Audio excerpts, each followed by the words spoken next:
Basically KRA भी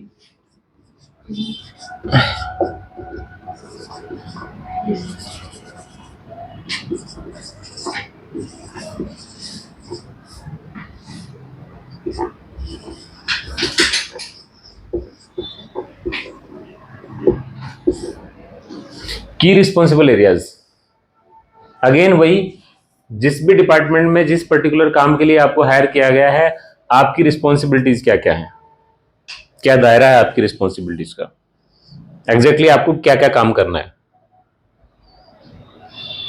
ठीक है, तो की रिस्पॉन्सिबल एरियाज में सबसे इंपॉर्टेंट पार्ट तो है पोस्ट परफॉर्मेंस,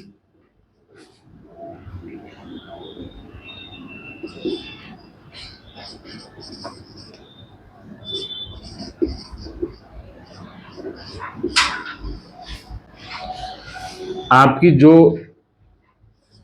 पोस्ट आपको मिली है, जो भी आपको जिस भी पोस्ट के लिए आपको हायर किया गया है, ठीक है, उसकी परफॉर्मेंस, उसकी रिस्पॉन्सिबिलिटीज। ठीक है,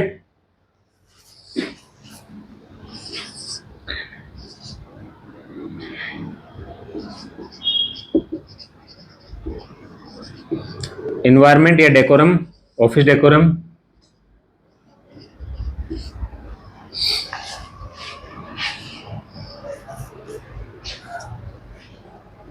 आपको जब आप ऑफिस में हो तो ऑफिस का जो एनवायरनमेंट है उसको मेंटेन करना है।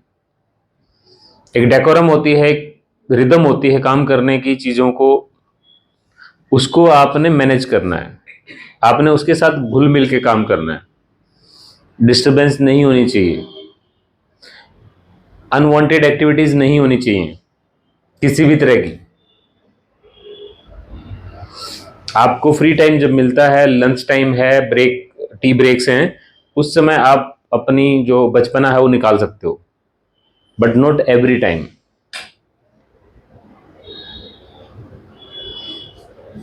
कि आपको इनसे काम पड़ा तो इनको आपसे काम पड़ा, आप 2 मिनट के लिए मौका मिला सीट से उठने का और आप गपशप हो गए शुरू, इधर की उधर की बातें, या ऐसे कर वैसे कर, ऐसा कर वैसा कर। नो, डेकोरम मेंटेन करना बहुत जरूरी है। ठीक है, और थर्ड इंपॉर्टेंट चीज इज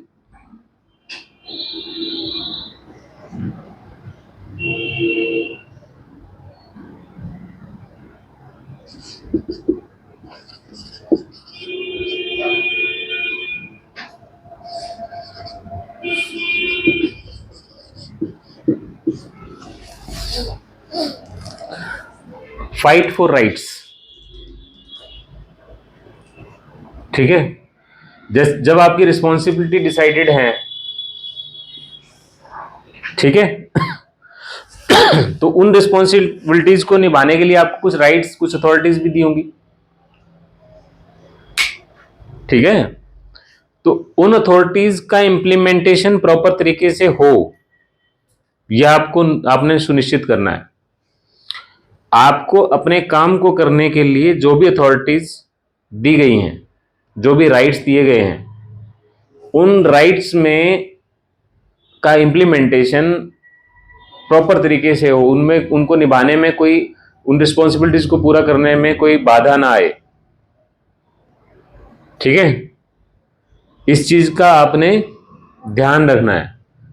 और इन केस अगर कोई प्रॉब्लम आ रही है, मान लो मैडम का अटेंडेंस का एक लगाने का एक वो है, KRA में शामिल है कि मैडम को सबकी अटेंडेंस लगानी है।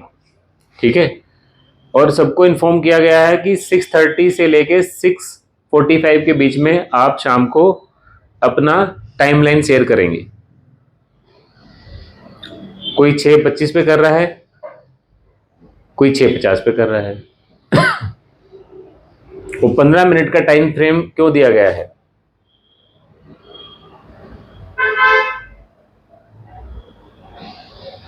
जी 5 मिनट, 6:25 पे 5 मिनट पहले तो कर दिया। उस 5 मिनट में एक आदमी कुछ इंपॉर्टेंट काम में लगा होगा, आपका टेक्स्ट मैसेज आया, आपका टाइमलाइन आया और लग गया, ओहो 6:30 हो गए। क्या पता उसको 10 मिनट का काम था और वो डिस्टर्ब हो गया और वो उस दिन काम रुक गया 10 मिनट का और नेक्स्ट डे काम शुरू होगा। कुछ भी हो सकता है। जब मॉर्निंग में आने का टाइम फिक्स है कि भाई इतने बजे आपको अटेंडेंस लगानी है, इतने बजे आपको 10 बजे पहुंचना है या 9:30 बजे पहुंचना है, जिसका जो टाइम दिया गया है वो उतने बजे पहुंच रहा है, उस समय हमें डर है कि मैं लेट हो जाऊंगा तो मेरा लेट प्रेजेंट लग जाएगा या हाफ डे लग जाएगा, तो आपका शाम का रिपोर्टिंग टाइम क्यों नहीं प्रॉपर है?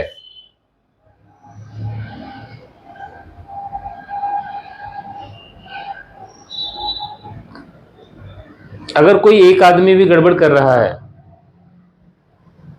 तो आपकी रिस्पॉन्सिबिलिटी है उसको पहले पर्सनली टोको, नहीं सुन रहा है दोबारा समझाओ, फिर भी नहीं सुन रहा है मेरे पास ले आओ।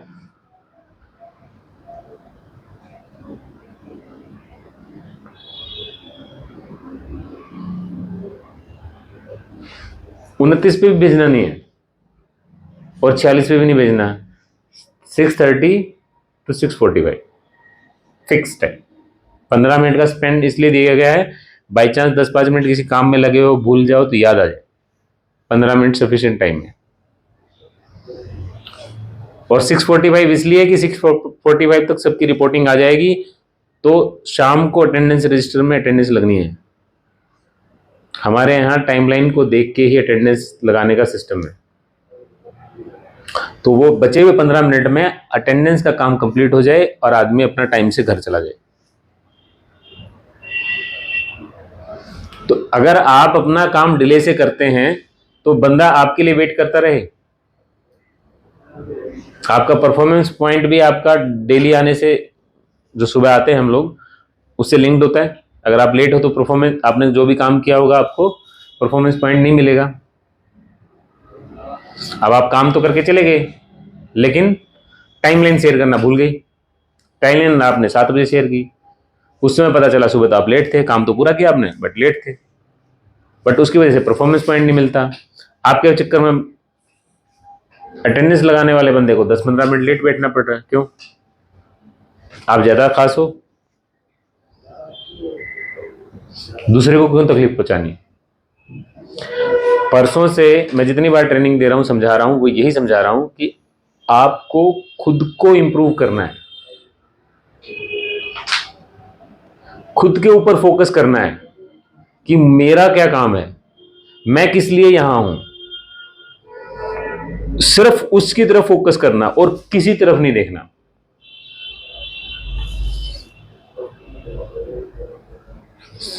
अगर आपको अपना केआरए पता है, अपनी रिस्पॉन्सिबिलिटी पता है, अपनी जॉब की परफॉर्मेंस देनी है आपको, तो आपको अपनी चीजें पता है ना, मुझे क्या क्या करना है। जहां कंफ्यूजन है आप मैनेजमेंट से पूछो, सीनियर से पूछो, खत्म, कुछ नहीं बचा उसके बाद।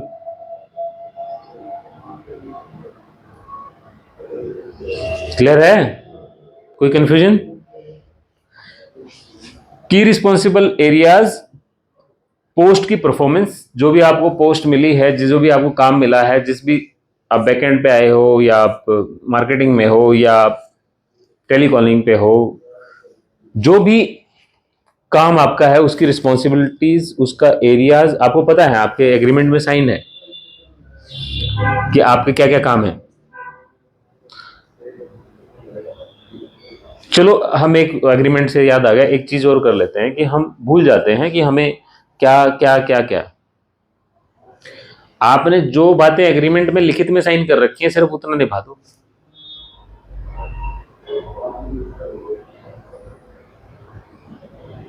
पढ़ा है कभी? जाके आज पढ़ना अपना एग्रीमेंट, आपने क्या क्या बातें लिख के साइन की हुई हैं।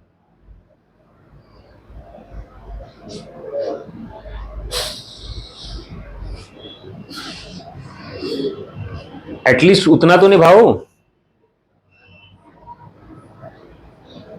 एटलीस्ट उतना तो।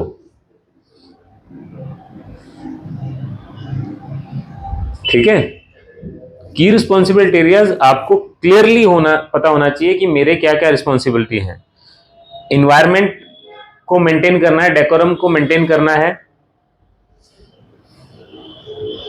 ठीक है। मैंने बुलाया मानवी, हाँ जी सर, ठीक है, ओके। एक मैंने बुलाया किरण, हाँ जी सर।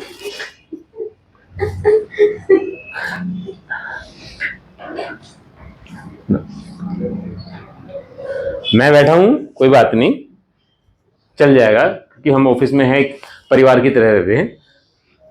बट समटाइम्स अगर आप ये इन चीज को ध्यान नहीं रखोगे तो कोई बाहर वाला बैठा होगा, कोई मीटिंग के लिए आया है, कोई बैंकर बैठा है, कोई बैठा है, तो उस समय भी हम मिस कर जाएंगे इस पॉइंट को। हम उस समय भी इस चीज को मिस कर सकते हैं।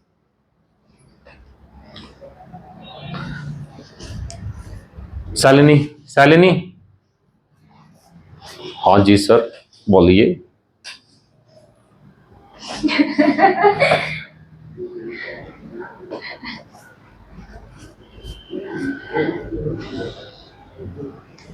छोटी छोटी चीजें हैं जिनका बहुत आसानी से इलाज हो सकता है, चीजें ठीक हो सकती हैं, कुछ भी ऐसा मेजर इशू है ही नहीं।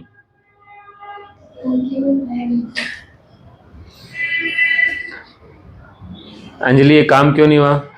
मेरे से नहीं हो पाएगा सर, हो ही नहीं सकता, मैं कर ही नहीं सकती कोई काम।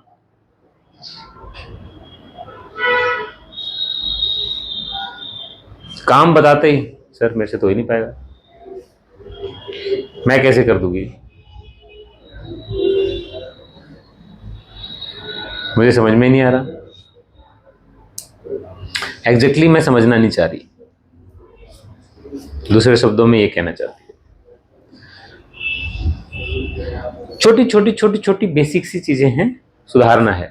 कमियां सब में हैं, सब में होती है, मुझ में भी है।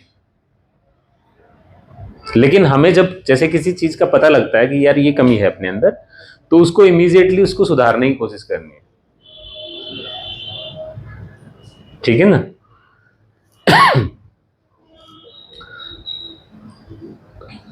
इतना संकीपना होना चाहिए कि आप इमीडिएटली किसी चीज को छोड़ दो।